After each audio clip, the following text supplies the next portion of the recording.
അല്പം ചില കാര്യങ്ങൾ മാത്രം നിങ്ങളുടെ മുമ്പിൽ വെച്ചുകൊള്ളുന്നു.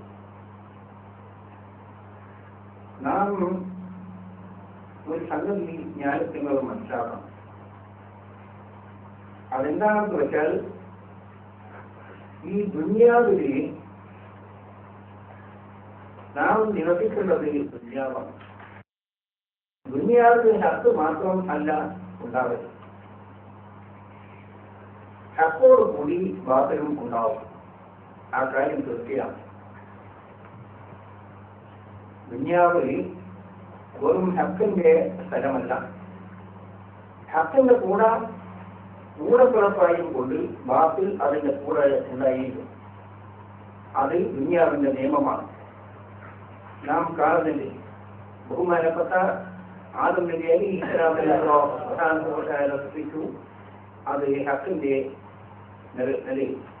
അതേ സമയത്ത് ആദം നബി അലൈഹിസ്സലാമിന്റെ കൂടെ ലഅനത്താക്കപ്പെട്ട ഇബ്ലീസിന്റെ അനിയനും കൂടെയുണ്ട്.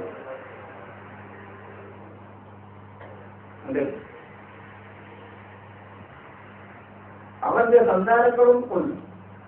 അവന്റെ സന്താനങ്ങൾ എന്നാൽ പരിശുദ്ധ ഖുർആൻ പറയുന്ന മിനൽ ജിന്നത്തി വന്നാസ് എന്ന് പറഞ്ഞിട്ടുണ്ട്.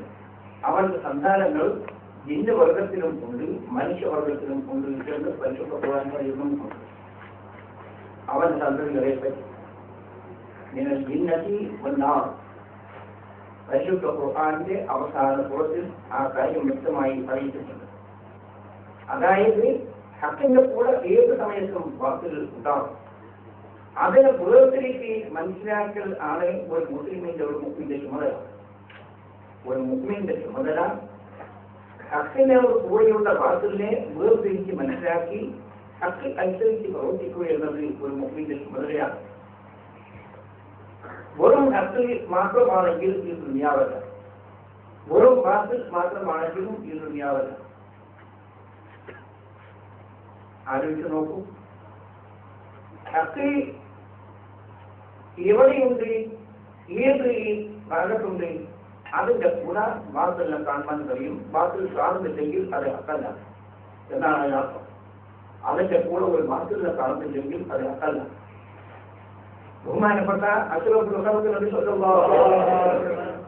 തങ്ങൾക്ക് പരിശുദ്ധ ഖുർആൻ അവതരിക്കും. അതിന്റെ ഒന്നാമത്തെ സൂറത്തുൽ ബഖറ അതിൽ തന്നെ ആദ്യമായി വിവരിക്കുന്നത് മനുഷ്യവർഗം 3 വിഭാഗമുണ്ടെന്നാണ്. ആദ്യത്തെ വിവരം മനുഷ്യവർഗം 3 വിഭാഗമാണ്.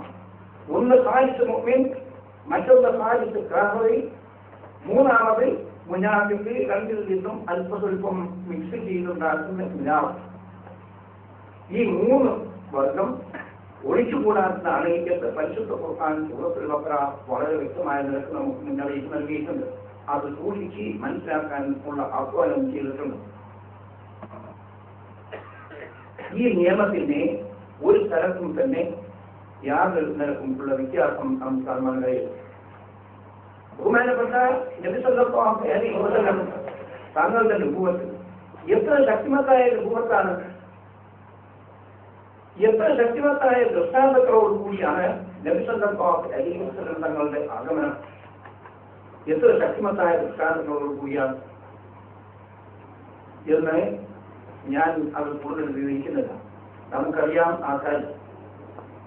എത്രയോ ശക്തിമത്തായ ദൃഷ്ടാന്തങ്ങളോടുകൂടിയാണ് നബി സല്ലല്ലാഹു അലൈഹി വസല്ലം തങ്ങളുടെ വരവ്. പക്ഷേ അതേ സമയത്ത് നബി സല്ലല്ലാഹു അലൈഹി വസല്ലം തങ്ങളുടെ ഹദറത്തിൽ തന്നെ മുനാഫിഖ് എന്ന വിഭാഗം ആ ഹദറത്തിൽ തന്നെ ഉണ്ടായിരുന്നു. അബ്ദുല്ലാഹ് ഇബ്നു ഉബയ്യ് ഇബ്നു സലൂൽ അതിന്റെ നേതാവുമായിരുന്നു. കണ്ടോ, അങ്ങനെ ഉണ്ടായിരുന്നു എന്ന് മാത്രം അല്ല, അവർ എന്ത് ചെയ്തു എന്നാൽ നബി സല്ലല്ലാഹു അലൈഹി വസല്ലം തങ്ങളുടെ മസ്ജിദ് പള്ളി, ആ പള്ളി മസ്ജിദ് നബവി, അതിന്റെ എതിരായും കൊണ്ട് ഒരു മസ്ജിദ് ഒരു പള്ളികൾ നിർമ്മിച്ചു. പരിശുദ്ധ ഖുർആൻ അതിനെ പറ്റി നമ്മളുടെ മുമ്പിൽ സമർപ്പിച്ചിട്ടുണ്ട്. വല്ലദീന തഖദൂ മസ്ജിദൻ ദിറാറൻ വകുഫറൻ വതഫീഖൻ ബൈനൽ മുഅ്മിനീന ഇർഹാബൻ ലിമൻ ഹാറബ അല്ലാഹു വറസൂലഹു എന്ന് പറഞ്ഞു. ആലോചിച്ച് നോക്കൂ, അതിൽ ആശ്ചര്യപ്പെടാനില്ല. കാരണം എന്തുകൊണ്ട് ആശ്ചര്യപ്പെടാൻ ഇല്ല എന്ന് പറഞ്ഞാൽ അത് നിയമമാണ്, ഈ ലോകത്തിന്റെ നിയമമാണ്. ഒന്നും അതിൽ ആശ്ചര്യപ്പെടാൻ ഇല്ല. ഒരവസരത്തിൽ ബഹുമാനപ്പെട്ട അമീറുൽ മുഅ്മിനീൻ നബി സല്ലല്ലാഹു അലൈഹി വസല്ലം നമ്മളോട് സമ്മതം ചോദിച്ചുകൊണ്ട് ആവശ്യപ്പെട്ടു, ദൈനി അബ്ദിൽ കഫാവുൽ മുനാഫിഖ്, ഞാൻ ഈ മുനാഫിഖിന്റെ തല വേർപെടുത്താൻ എനിക്ക് അനുവാദം നൽകണമെന്ന് ബഹുമാനപ്പെട്ട അമീറുൽ മുഅ്മിനീൻ തങ്ങൾ ആവശ്യപ്പെടുകയുണ്ടായി. നബി സല്ലല്ലാഹു അലൈഹി വസല്ലം അതിന് അനുവദിച്ചില്ല. കാരണം അത് നിയമമാണ്, ഈ ലോകത്തിന്റെ നിയമമാണ്. ചിന്തിച്ചു നോക്കാം. ആശയപ്പെടാനില്ല. ബഹുമാനപ്പെട്ട സമസ്തകളുടെ ജമീയത്തുൽ ഉലമ ആലോചിച്ച് നോക്കൂ നിങ്ങളത് അതിനെ പറ്റി. ഈ കേരളക്കരയിൽ മുസ്ലിം സമുദായത്തിന് നേതൃത്വം നൽകിയിരുന്നത് ബഹുമാനപ്പെട്ട പൊന്നാനി മഖ്ദൂമിങ്ങൾ ആയിരുന്നു. ഏറ്റവും വലിയ അന്മാർ പൊന്നാനിയിൽ നിന്ന്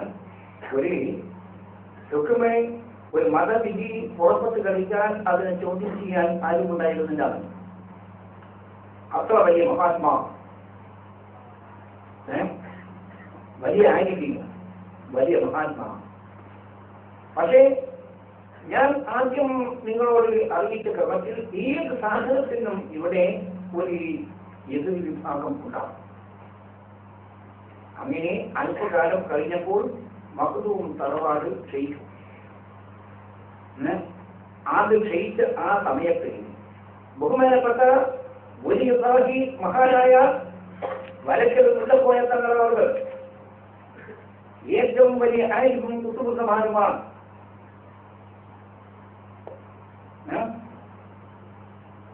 വലിയ ആരിഫാൻ, വലിയ വലിയാണ്.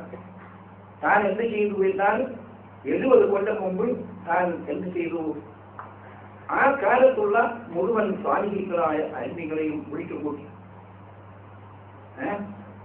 വലിയ ദൂരദർശനം ഉള്ള ആളാണത്. വിളിച്ചുകൂട്ടിയും കൊണ്ട് പറഞ്ഞു, കേരളത്തിൽ പലതും സംഭവിക്കാൻ പോകുന്നുണ്ട്,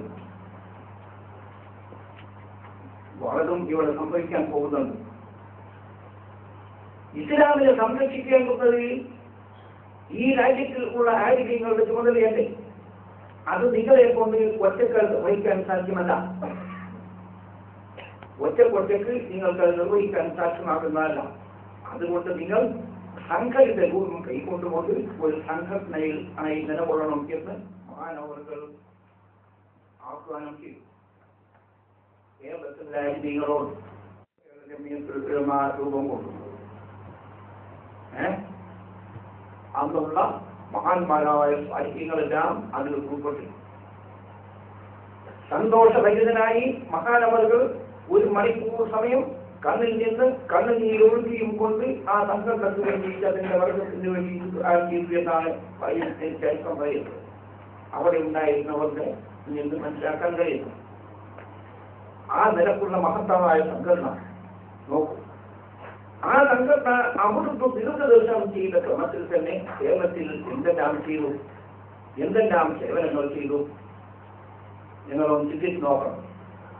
കേരളത്തിൽ അപരിസുന്നത്തിൽ ജമാഅത്തിന് വിരുദ്ധമായി ഏതെല്ലാം പാർട്ടികൾ കേരളത്തിൽ വന്നു, അതിനെ സംബന്ധിച്ചെല്ലാം തന്നെ മുസ്ലിം പൊതുജനങ്ങൾക്ക് അറിവ് നൽകി. അവർ സുന്നത്തിൽ ജമാഅത്ത് ഇന്നതാണെന്നും അതിൽ അടിവറ്റി നിലകൊള്ളൽ ആവശ്യമാണെന്നും അവർ സുന്നത്തിൽ ജമാഅത്തിന് വിരുദ്ധമായ കക്ഷികൾ ആ കക്ഷികളുടെ നിലപാടിച്ചതാണെന്നും മുസ്ലിം പൊതുജനങ്ങൾക്ക് മനസ്സിലാക്കി കൊടുത്തു. ആരാണ് ചെയ്തത്? സമസ്ത കേരളീയമാണ്. മഹാനവറുകൾ പറഞ്ഞ ക്രമത്തിൽ പരിശുദ്ധ ഇസ്ലാമിന്റെ യഥാർത്ഥ രൂപം തള്ളി പറഞ്ഞുകൊണ്ടുള്ള എത്രയോ കള്ള